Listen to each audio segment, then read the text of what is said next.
잘 쉬셨죠? 올 첫 해 예배는 여기서 오늘 처음 드리는 건가요? 자, 오늘은 특별한 날입니다. 처음 드리고 저쪽에서는 연합해서 예배를 드렸지만 또 여기서 드리는 게 또 틀립니다. 그러고 하나님은 천지와 만물을 창조하시고 우주 공간을 다 주관하시는데 지옥까지 주관하세요. 그런데 이 자리에 좋으신 하나님 아버지로 이 자리에 와 계십니다. 여러분들 그 좋으신 하나님 아버지를 만나시기를 주님으로 부탁을 드립니다. 특별히 오늘은 양천 대교구장님으로 오셨는데 우리 오소교구 담당을 맡았어요. 그래갖고 갑자기 오늘 예배에 강사님은 주일 예배를 우리가 대치를 하는 걸로 이렇게 봤는데 엊그저께 제가 우리 목사님을 인사를 가라 하면서 오늘 꼭 좀 모시면 좋겠다. 그래갖고 12광절이 처음 시작하는 오늘 아침부터 이렇게 좀 부탁을 했더니 특별히 오셨습니다. 그런데 여러분들은 복 받은 겁니다. 하나님은 예배십니다. 갑자기 모여 그러는 거지만 갑자기 호령 것이 우리는 들림도 받고 우리는 천국 삶을 살아야 됩니다. 저는 소망이 있다라면 여러분들이 다 새 생명 가운데 새 하늘과 새 땅 주신 하나님을 찬양하고 그 안에서 의와 평안과 생명을 살리는 생명이 넘치는 그런 주님의 사랑받는 귀한 자녀들 되시길 주님으로 부탁을 드립니다. 우리 마가복음 1장부터 8절까지 다 신약 52페이지, 53페이지입니다. 다 함께 봉독하시겠습니다. 하나님의 아들 예수 그리스도의 복음을 시작이라. 선지자 이사야의 글을 보라. 내가 내 사자에 내 앞에 보내노니 그가 내 길을 준비하리라.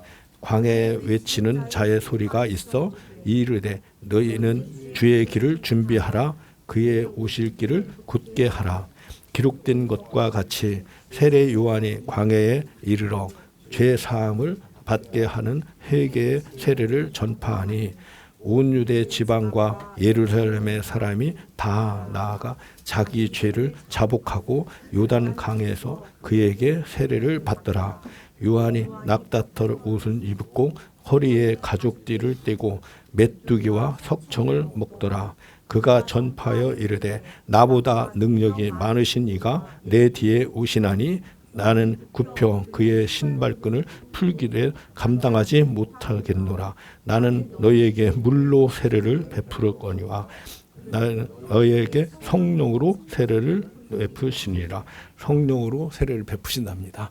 오늘 성령으로 세례를 베풀고 말씀을 먹이시기 위해서 우리 양천대 이상현 목사님 오셨습니다. 우리 박수로 귀하게 맞이하겠습니다. 자, 할렐루야. 저는 여의도 순복음교회 양천 대기구장으로 사역을 하고 있고요. 오늘 처음 만나 뵙게 돼서 너무 반갑습니다. 예배를 드리는 방금도 이렇게 영상으로 보셨겠지만 저희 여의도 순복음교회는 주일날 그 보셨던 성전이 그러니까 한 번 예배 드릴 때 10,000명 정도가 들어가는 성전입니다. 의자를 뒤에까지 다 깔고 드려지는 예배인데 왜 저렇게 수많은 사람들이 저렇게 큰 성전에서 한 번에 하나의 시간을 그 약속을 잡아서 예배를 드리고 있는가? 분명히 거기에는 분명한 이유가 있습니다. 사람들이 다 바보가 아니거든요. 그렇게 수많은 사람들이 한 번에 2부, 3부, 10,000명 또 계속적으로 이렇게 수만 명의 사람들이 주일날 저렇게 예배를 드리고 있는 데는 분명한 이유가 있습니다. 여러분들이 이렇게 예배를 드리면서 저 수많은 사람들이 예배를 드리는 이유를 여러분들이 함께 깨닫고 그 이유를 함께 여러분들이 느끼게 되어줬을 때 여러분들 또한 하나님이 주시는 은혜와 축복 가운데 새로운 삶을 그리고 하나님께서 기뻐하시고 예배해 주신 은혜의 삶을 살아갈 수 있다는 사실을 믿으시길 바라겠습니다. 이런 모든 예배의 기본 조건은 바로 어떤 사람의 이야기가 아니라 그 여러분들 우리 장로님이 얘기했던 성경 안에 있습니다. 이 성경 안에 하나님께서 우리에게 들려주시고자 하시는 말씀들이 있는데 사실 우리가 이제 이렇게 설교를 듣다가 보면 성경을 접할 기회가 많지 않거든요. 그래서 이제 저는 여러분들과 함께 성경을 통해서 함께 말씀을 나누고 싶은데요. 성경책 아까쯤에 다 그 조용조용 다 피셨죠? 네. 우리 마가복음 1장 1절 말씀을 우리 한번 우리의 목소리로, 왜냐하면 우리가 말을 해야 하나님도 들으세요. 우리 눈에 보이지 않지만 저 하늘에 계신 하나님이 우리의 목소리를 들을 수 있게 우리 마가복음 1장 1절 말씀만 다 같이 한번 읽어보도록 하겠습니다. 하나님의 아들 예수 그리스도의 복음의 시작이라. 이 성경이, 특히 신약 성경은 앞에 여러분들 성경에 보시면은 제일 처음에는 마태복음이 시작되어지고 있는데, 사실은 제일 먼저 쓰여져 있는 복음서는 바로 이 마가복음입니다. 마가복음을 다른 말로 원복음이라고도 하는데, 마가복음이 제일 먼저 쓰였어요. 그래서 마가복음이 시작되어질 때에 이 신약의 주인공, 복음서의 주인공, 그 주인공이 누구인지에 대해서 1장 1절에 이야기를 하고 있습니다. 그 주인공이 바로 누구냐면 하나님의 아들 예수 그리스도의 복음의 시작이라. 그러니까 복음서, 신약 성경, 우리가 여러분들 함께 예배하고 있는 기독교의 이 신약의 시작이 바로 예수님이라고 고백을 하고 있는데, 이 예수님은 어떠한 존재냐면 하나님의 아들이라고 합니다. 이때 당시에 있는 사람들은 하나님의 아들이라고 했었을 때, 지금 우리는 뭐 하나님 계시고 예수님 계시고 성령님 계시고 이런 것들을 설교를 통해서 많이 들었지만, 이때 당시에 로마 시대에 있었던 시대의 사람들은 하나님, 신의 아들이라고 하는 것은 황제밖에 없었거든요. 로마 황제. 그러니까 이건 되게 색다른 얘기였고 말도 안 되는 얘기였습니다. 근데 하나님의 아들 예수님이 이 땅 가운데 오셔서 하셨던 일들을, 이야기를 통해서 실질적으로 하셨던 일들을 사람들을 입을 통해서, 사건을 통해서 이야기를 하다가 보니까 진짜 사람이 아닌 기적을 베푸시고 기적을 일으키시는 그 예수님을 통해서 진짜 이 예수님이 어떠한 분인지 이제부터 내가 예수님에 대한 이야기를 시작하겠습니다라고 1장 1절에 서론으로 우리 마가라고 하는 기록자가 시작을 하고 있는 것입니다. 그래서 하나님의 아들 예수 그리스도, 그 예수 그리스도의 행적, 복음, 그 구원의 역사 지금부터 시작합니다 라고 1장 1절에 이야기하고 있습니다. 그러면서 언제 어떤 이야기를 바로 하고 있냐면 2절 말씀을 다 같이 한번 읽어볼까요? 2절 말씀 시작. 선지자 이사야의 글에 보라, 내가 내 사자를 내 앞에 보내노니 그가 내 길을 준비하리라. 신약 성경이지만은 그 구약에 이미 여러분들 성경책 그 앞부분에 보면 구약 성경에 많은 하나님의 사건들이 많이 있는데, 그때 이제 이사야의 글에 나왔었던 것을 마가가 인용한 겁니다. 뭐라고 했냐면 보라, 내가 내 사자를 내 앞에 보내노니. 이게 그냥 읽으면은 잘 읽혀지지가 않는데, 내 앞에라고 하는 그 의미를 알면 우리가 조금 더 쉽게 이해할 수 있을 것 같습니다. 이건 어떤 의미를 갖고 있냐면, 여러분 TV 같은 데 보면 옛날 그 전쟁 같은 데 보면은 나라와 나라가 이렇게 전쟁을 하잖아요. 나라와 나라가 전쟁을 하면 승리하는 쪽이 있고 패배하는 쪽이 있습니다. 근데 나라와 나라가 전쟁을 했는데 어떤 한쪽이, 그러니까 로마가 승리를 했어요. 그 로마가 승리를 했는데 그 전장은 본인들이 살고 있는 성하고 굉장히 많이 떨어져 있습니다. 근데 영화 같은 데 보면 로마 군인이 막 전쟁에서 어렵게 해가지고 승리를 딱 했어요. 그리고 자신이 살고 있는 로마 도시로 딱 갈 때 도시에 들어가는 길에 사람들이 막 나와가지고 막 환호를 부르면서 승리를 축하하고 승리를 기뻐하는 모습들을 우리는 영화를 통해서 많이 볼 수 있습니다. 그렇다고 한다면 궁금한 게 생기죠. 어떻게 그 멀리 있었던 곳에서 승리한 것을 여기 있는 도시에 있는 사람들은 어떻게 해서 알 수 있었을까? 어떻게 알 수 있었을까요? 누군가가 미리 승리의 소식을 알렸기 때문이죠. 그래서 오늘 2절 말씀에 내 앞에 선지자를 보낸다라고 했던 이 사람의 역할은 바로 무엇이냐면 승리를 미리 알리는 역할을 한다라고 하는 거예요. 누구의 승리를? 바로 예수 그리스도의 승리를. 그러니까 침례 요한의 그 사명은 바로 무엇이었냐면 이 땅에 오실 예수님이 이미 이 땅에서 승리를 하셨습니다. 그 승리를 미리 선포하고 백성들에게 알리고 이 예수님이 어떠한 분인지 어떠한 존재인지 이 땅 가운데 어떠한 역사를 할 것인지 그것에 대해서 미리 알리는 역할, 그게 바로 침례 요한이었고, 그래서 2절에 보면 그가 내 길을 준비하리, 예수님의 길을 준비한다라고 구약에 이미 약속되어져 있었다라고 이야기를 하고 있는 것입니다. 자, 그러면서 침례 요한에 대해서 조금 더 이야기를 하는데 우리 3절 말씀 다 같이 한번 읽어보겠습니다.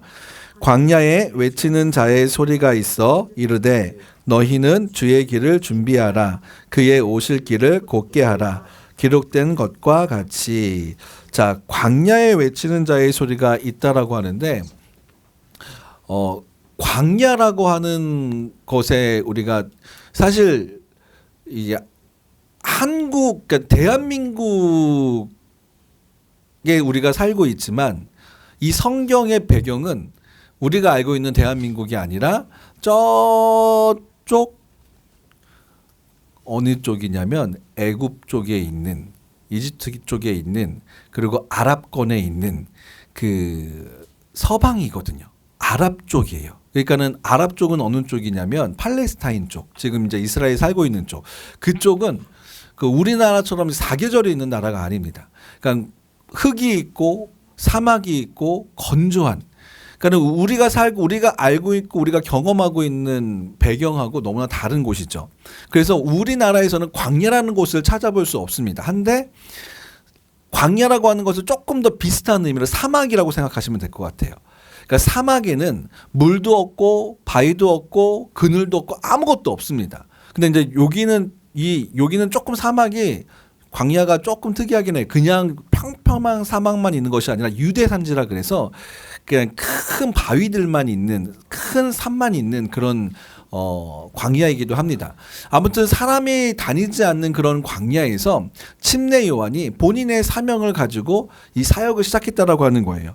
광야에서 침례 요한이 외칩니다. 주의 길을 준비하라, 그가 오실 길을 곧게 하라, 기록된 것과 같이. 사람이 다니지 않는 곳에서, 사람이 다니지 않는 곳에서 복음을 증거하는 거예요. 근데 이 복음을 증거했을 때 누가 들어야 됩니까? 사람이 들어야 되거든요. 근데 사람이 없는 곳에서 하는 거예요. 근데 침례 요한은 사람이 없으니까 사람이 지나갈 때까지 기다렸다가 해야지라고 기다렸을까요? 아니면 사람이 지나든 안 지나든 그냥 계속해서 너희는 주의 길을 예비하라, 곧 너희는 회개하라, 천국이 가까이 왔느니라, 이런 복음을 전했을까요? 침례 요한은 사람이 지나든지 지나지 않든지 하나님이 주신 이 말씀을 계속적으로 이야기했습니다. 누가 가장 그 이야기를 많이 들었을까요? 바로 나예요, 나. 왜냐하면 그것이 아니었으면 침례 요한은 아마 버틸 수 없었을 거예요. 왜냐하면은 지금도 저도 이렇게 여러분들이 있으니까는 설교를 하지만 만약에 한 명도 없는 곳에서 설교하라고 하면 그게 하루 이틀이지 한 달, 두 달 동안 아무도 없는 곳에서 설교하라 그러면 너무너무 힘들 것 같아요. 근데 침례 요한은 하나님이 주신 분명한 사명이 있었습니다. 내가 말하는 것은 예수님의 길을 예비하기 위한 사명. 그래서 그 사명을 가지고 얘기하다가 보니까 누가 은혜를 받아요? 내가 은혜를 받는 거예요. 내가 은혜를 받아서 계속적으로 복음을 증거하다가 보니까 결국에는 그 복음의 소리를 지나가던 사람이 듣게 되어주고, 죄를 회개하라고? 나는 아무 죄가 없는데? 집에 갔는데 너의 죄를 회개하라, 그 이야기가 계속 머릿속에 들리는 거예요. 지금 여러분들의 귀에도 지금이 될지 다음 주가 될지 언제가 될지 모릅니다. 그런데 하나님이 주시는 말씀들이 기억이 날 때가 있습니다. 기억이 나면요, 그때부터 마음의 문이 열려지고 은혜가 들어가기 시작하는 거예요. 사람들이 지나가다가 회개하라, 천국이 가까이 왔느니라, 나 회개할 게 없는데 생각해봤더니 회개하는 게 많이 있어. 그래서 다시 한번 광야에 가봐. 근데 그 사람이 똑같은 자리에서 똑같이 얘기하고 있는 거야. 그 사람의 이야기를 듣다가 보니까 마음의 문이 열어지고 내가 죄를 지었던 것이 기억이 나는 거예요. 그래서 어떤 일이 일어나느냐, 우리 4절 말씀 다 같이 한번 읽어보겠습니다. 침례 요한이 광야에 이르러 죄 사함을 받게 하는 회개의 침례를 전파하니. 그 성경이 조금 익숙하지 않겠지만 저희가 보는 성경은 여러분들이 보는 성경은 아마 세례라고 적혀 있을 거예요. 근데 이제 여의도 순복음교회에서 발행한 서울서적에서 발행한 성경에는 침례라고 우리는 따로 표기를 합니다. 그리고 이거는 뭐 다른 게 이상한 게 아니라 원래 구약에 있는 여호와라고 하는 이 표기는 원래 우리가 그 앞에 있는 자음만 따서 하는 건데 야훼라고 있는 것이 조금 더 정확한 표현 방법이에요. 읽는 방법이에요. 그래서 옛날에 번역되어 있는 것 말고 조금 더 우리 그 원어에 가깝게 읽기 위해서 야훼라고 읽고요. 그리고 세례는 뭐냐면은 세례라고 하는 의미와 침례라는 의미가 좀 다릅니다. 세례는 뭐냐면 장로교 같은 데 가서 보면 이렇게 물에 이렇게 성수라고 해서 대야가 있어요. 그래서 세례를 베풀 때 여기는 물을 집어서 이렇게 뚝 던집니다. 사람에게. 그게 세례예요. 근데 침례는 뭐냐? 침례는 밥티즈라 그래서 물 속에 온전히 다 잠기는 것을 뜻합니다. 근데 우리가 갖고 있는 이 세례의 의미도 맞지만은 성경이 갖고 있는 의미는 침례의 의미가 더 가깝습니다. 왜 그러냐면 침례를 통해서 물 속에 여러분 지금은 우리가 숨을 쉬지만 물 속에 들어가면 숨을 쉴 수가 없잖아요. 그러면은 물 속에서는 살 수가 없습니다. 죽음을 경험할 수밖에 없습니다. 그래서 나의 옛 모습이 물 속에 훅 들어가면서 나의 옛 모습이 죽어지고 물 속에 나올 때 숨을 쉬면서 우리가 다시 살아날 수 있는 것처럼 이 침례는 예수님의 죽으심과 부활하심을 경험하는 거룩한 의식으로 우리가 쓰임 받기 때문에 여기서의 이 표현은 세례보다 침례라는 표현이 더 정확합니다. 그래서 우리 교회는 침례라고 해서 이 표기를 다시 해서 읽습니다. 여러분들이 세례라고 있지만 읽을 때는 어떻게 읽는다고요? 침례라고 읽으시면 됩니다. 그래서 침례 요한이 광야에 이르러 어떤 이야기를 하냐면 죄 사함을 받게 하는 회개의 침례를 전하니라. 이건 뭐냐면 침례를 받기 위해 나아갔을 때 하나님께서 어떤 마음을 주냐면 죄를 기억나게 한다는 거예요. 죄 사함을 이끌어가는. 그러니까 내가 침례를 받겠다라고 해서 나아가면 내 죄를 고백하면서 나아가야 합니다.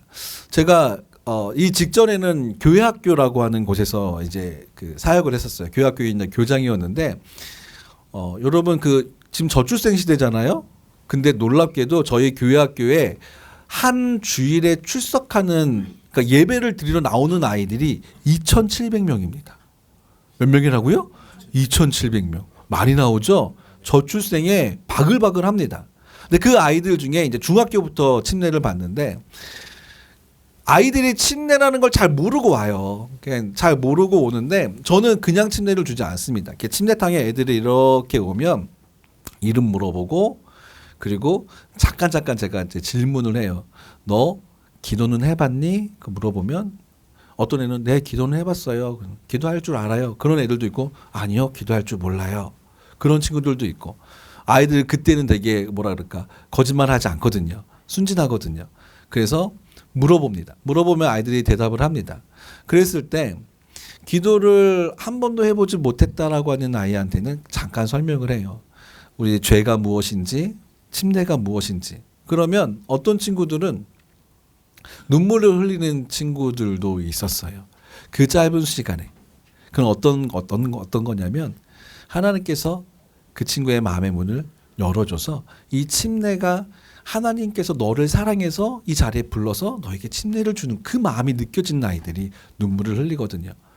이 그와 같은 역사가 이 침례 요한하고 있었을 때 일어났다라고 하는 거예요. 왜 그러냐면 왜 그것이 정확한 거냐면 만약에 이 침례를 베풀었는데 그냥 물속에 한번 빠뜨렸다가 물속에 일어나서 나 아무렇지도 않은데 이런 사람들이 대부분이었으면 사람들이 오지 않았을 거예요. 이 성경은 그냥 지어낸 역사서입니다. 왜냐하면 역사적으로 있었던 일들을 기록하고 있거든요. 그 다음 절을 보면 제가 하는 말이 이해가 되어질 것입니다. 5절 말씀 다 같이 한번 읽어볼게요. 온 유대 지방과 예루살렘 사람이 다 나아가 자기 죄를 자복하고 요단강에서 그에게 침례를 받더라. 맨 처음에는 광야에서 시작했는데 그게 소문이 나기 시작하니까 예루살렘이라고 하는 중심적인 도시 그리고 더 나아가서 유대 지역 그러니까는 소문이 일어나서 사람들이 막 찾아오고 막 몰려오기 시작했다라고 하는 거예요. 왜? 그 침례를 받기 위해서. 왜 침례를 받으려고요? 그 침례에 특별함이 있다는 것을 사람들이 알았거든요. 그 침례에 와서 오늘 5절에 봤더니 자복이라고 하는 단어가 있습니다. 근데 사실 자복이라고 하는 단어를 우리나라 사람들도 잘 안 써요. 자복이라는 단어를. 이 자복이라는 단어를 이게 옛날 성경을 번역한 거라서 지금 우리말로 하면 고백이라고 하는 단어가 조금 더 어울립니다. 근데 이 고백은 어느 때 쓰는 거냐면 그 TV 같은 데 보면은 그 영화 같은 데 드라마 같은 데 보면은 뭐가 있냐면 그 천주교 나오잖아요. 천주교 성당이 어떤 한 구석탱이에 이렇게 그 방같이 돼 있는 데가 있어요. 그거 뭐냐면은 거기에 그 신부님이 들어가 있고 거기에 성도가 한번 딱 들어갑니다. 거기 들어가서 거기서 뭐를 하냐면 자기의 죄를 고백하는 거를 해요. 그러면은 자기의 죄를 신부님한테 고백하러 가는데 거짓말로 죄를 얘기할까요? 진짜로 죄를 얘기할까요? 어떨 것 같아요? 예? 가톨릭에 이제 고해성사라고 하는데 아니 거짓말할 거면 거기를 안 가죠. 거기 가서 자기의 진짜 죄를 진짜 잘못한 것을 진짜 죄진 것을 고백하거든요. 그때 쓰는 단어가 바로 여기 쓰이는 단어입니다. 그러니까 여기 있는 사람들은 거짓말할 거면 나아가지 않죠. 진짜로 죄를 고백하기 위해서 나아가서 죄를 고백했을 때 여기에 놀라운 은혜가 있었다라고 하는 것입니다. 인생을 바꿀 수 있을 만큼. 그래서 많은 사람들이 몰려서 침례를 받게 되어졌습니다. 그리고 6절 말씀 다 같이 한번 볼까요? 6절 말씀 시작. 요한은 낙타 털 옷을 입고 허리에 가죽띠를 띠고 요 메뚜기와 석청을 먹더라. 자, 그러니까 갑자기 요한이 입었던 옷과 뭘 먹고 있는지를 이야기하고 있는데 여러분 사람은 쉽게 변합니다. 요한은 광야에서 진짜 아무것도 없는 사람이었어. 근데 갑자기 이 사람이 침례를 베풀면 사람들한테 인기를 얻으니까 사람들이 감사하면은 뭘 표현하냐면 마음을 표현하거든요. 인기가 있어지니까 사람들이 아이고 너무너무 수고해서 너무너무 감사해서 이것 좀 드세요, 이것 좀 입으세요, 뭐 이런 것들 막 갖다 줘가지고 요한에게 많은 재물이 쌓일 법도 한데 요한은 많은 사람들에게 주었던 거 그런 것들을 가지고 자기를 배불리는 것이 아니라 요한은 처음에 광야에서 있었던 그때 그 모습 그대로 낙타털옷은 여름에 팔레스타인에서 좋은 옷이 아닙니다. 그냥 낙타털옷은 되게 덥고 지저분한 거예요. 그거에다가 석청은 야생 벌꿀입니다. 그냥 채취한 것이 아니라 그 벌이 그냥 있는 야생에서 먹는 거. 그리고 메뚜기는 농사가 흉년이 되어졌을 때 이스라엘 백성들이 먹을 수 있는 곤충 중에 하나였습니다. 그러니까는 되게 검소하게 먹고 있는 의식주에 대해서 이야기를 하고 있는 거예요. 이 이야기를 왜 이야기를 하고 있냐면 침례 요한이 처음 주신 사명 그대로 바뀌지 않았다라고 하는 거. 부자가 돼도 사업이 잘 돼도 하나님이 주셨던 그 마음들. 자, 그래서 변하지 않는 이 침례 요한이었기 때문에 7절 8절이 가능했습니다. 우리 7절 한번 다 같이 한번 읽어볼까요? 그가 전파하여 이르되 나보다 능력 많으신 이가 내 뒤에 오시나니 나는 굽혀 그의 신발끈을 풀기도 감당하지 못하겠노라. 이거는 중동 지역을 조금 여러분들이 알면 좋을 것 같은데 종이라고 하는 중동 지역과 종이라고 하는 노예라고 하는 특성을 조금 알아야 이해가 조금 편할 것 같습니다. 중동 지역은 그 모래 흙이 있고 그때 신발은 여러분들이 신고 있는 그렇게 뭐 가죽으로 되어지고 천으로 되어진 신발이 아니라 그냥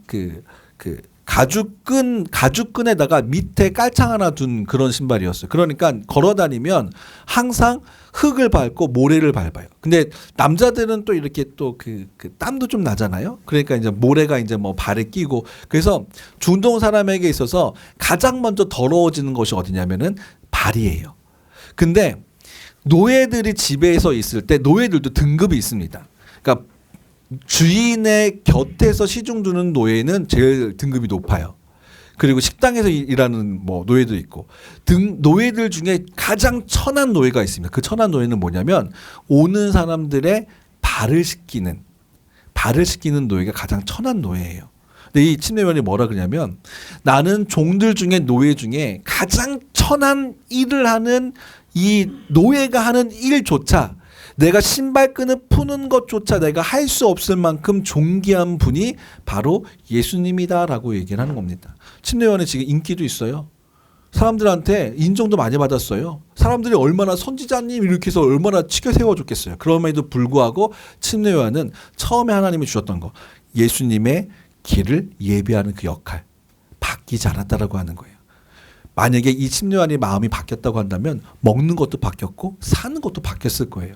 먹는 것과 사는 것, 일상의 삶을 바꾸지 않았더니 자신의 사명도 바뀌지 않았습니다. 그래서 예수님은 이 침례요한에 대해서 이렇게 얘기합니다. 사람이 낳은 자 중에 가장 큰 사람이라고. 예수님의 칭찬을 유일하게 받는 사람이 침례요한이 되어집니다. 그리고 침례요한은 자신의 사명을 알았기 때문에 마지막 8절을 통해서 자신의 사명을 마무리합니다. 8절 말씀 다 같이 한번 읽어볼게요. 나는 너희에게 물로 침례를 베풀었거니와 그는 너희에게 성령으로 침례를 베풀이라. 사실 침례를 통해서 사람의 인생이 만약에 바뀌어질 수 있다고 한다면 우리 교회에는 더 많은 사람들이 넘쳐났을 겁니다. 침례 받는 것만으로 인생이 바뀔 수 있다면요. 근데 사람은 침례를, 죄를 회개했다고 해서 그 사람이 갑자기 바뀌어지지 않습니다. 갑자기 욕하고 갑자기 막 폭력적인 사람이 침례 딱 받았다고 해서 욕이 끊어지고 폭력이 끊어지고 그러지 않아요. 그랬으면 감사할 텐데. 사람의 본성은, 사람의 성격은, 사람이 갖고 있는 마음과 습관은 잘 바뀌어지지 않습니다. 근데 그 습관과 그 본성을 바꿀 수 있는 유일한 길이 있습니다. 그건 바로 무엇이냐? 성령의 침례를 받는 것. 성령의, 우리 이영훈 목사님도 계속 성령 충만, 성령 충만, 성령 침례 이 이야기를 하시는 이유가 바로 무엇이냐면 우리가 성령의 충만함을 받아야 내 생각이 변화되어지고 내 입술이 변화되어지고 내 마음이 변화되어지기 때문에 그렇습니다. 그렇다고 한다면 성령 충만을 어떻게 하면 받을 수 있을까요? 그것을 받기 위해서 우리가 이렇게 예배를 드리는 거예요. 한 번, 두 번, 세 번 예배를 드릴 때 여러분들이 마음을 곧게 하고 하나님의 말씀을 들을 때 그 말씀을 듣기 위해서 귀를 열고 마음을 열고 여러분들 이런 마음으로 예배를 드렸으면 좋겠어요. 하나님, 내 마음의 문을 열어주세요. 저 목사님의 설교를 통해서 내 귀가 열어지게 해주세요. 내 마음이 그 말씀을 받아들여지게 해주세요. 여러분들이 스스로 여러분들의 마음 가운데 이야기하고 다짐하고 예배를 드리면 반드시 그 말씀은 여러분들의 인생을 바꿀 말씀대로 가슴에 새겨질 것을 믿으시길 바라겠습니다. 그때 성령의 역사가 임할 것입니다. 믿으십니까? 우리 다 같이 우리 기도하도록 하겠습니다. 하나님 아버지, 각자의 여러 가지의 모습으로 나와 일터로 나와 일하기 전에 하나님께 예배를 드립니다. 수많은 직장이 있고 수많은 일터가 있는데 예배를 드리는 이 일터에 우리를 불러주셨으니 그것이 너무나 감사한 일이라고 하는 것, 그 마음에서부터 하나님 예배를 드리는 모든 사람들의 마음의 문이 열어지게 하여 주옵소서. 이것은 너무나 내 인생을 바꿀 수 있는 큰 기회입니다. 한 번, 두 번에 드려지는 이 예배에 무엇보다도 내 몸이 왔으니 내 마음에 여는 것은 나의 책임입니다. 내가 마음의 문을 열고 귀를 열고 말씀을 통해서 은혜 받겠다라고 하는 결단을 가지고 주 앞에 나아갈 때 하나님의 말씀이 예배를 드리는 모든 우리 성도님들의 마음의 문에, 그 삶의 그 환경에 가장 적합한 말씀들이 들려지게 해주셔서 하나님, 이곳에 나와 있는 모든 직원들이 힘을 얻고 그리고 격려를 받고 칭찬을 받고 하루를, 일주일을, 내일을 살아갈 수 있는 힘을 얻는 예배가 되어지게 하여 주옵소서. 침례 요한의 이 말씀을 통하여서 하나님, 이 사업장이 또한 이웃에 예배를 드리는 모든 이들이 주님의 길을 예배하는 이 사명을 하나님 꿈꾸게 하시고 이 사명을 받아들이게 해주셔서 이 사업장이 하나님의 놀라운 은혜 가운데, 놀라운 계획 가운데 귀하게 쓰임받는 귀한 은혜가 임하게 하여 주옵소서. 주께서 예배를 드린 모든 이들에게 성령의 충만함과 하나님의 은혜와 하나님의 축복을 더해 주실 것을 믿사오며 거룩하신 예수님의 이름으로 기도드렸습니다. 아멘. 자, 우리 하나님께 영광의 박수 돌도록 하겠습니다. 네, 제가 축도로서 예배를 마치도록 하겠습니다. 이제는 우리 주 예수 그리스도의 무한하신 은혜와 하나님 아버지의 극진하신 사랑과 성령님의 내주하시고 교통하시고 함께하시는 역사가 2025년도 하나님 첫 월요일 시작하는 이때 예배를 드린 우리 모든 예배를 드린 예배자들의 마음 가운데 하나님의 놀라운 은혜와 축복이 오늘 말씀을 들었던 침례 요한의 모든 말씀들이 그 삶에 임할 것을 축원하옵나이다. 아멘. 자, 우리 하나님께 영광의 박수 돌도록 하겠습니다.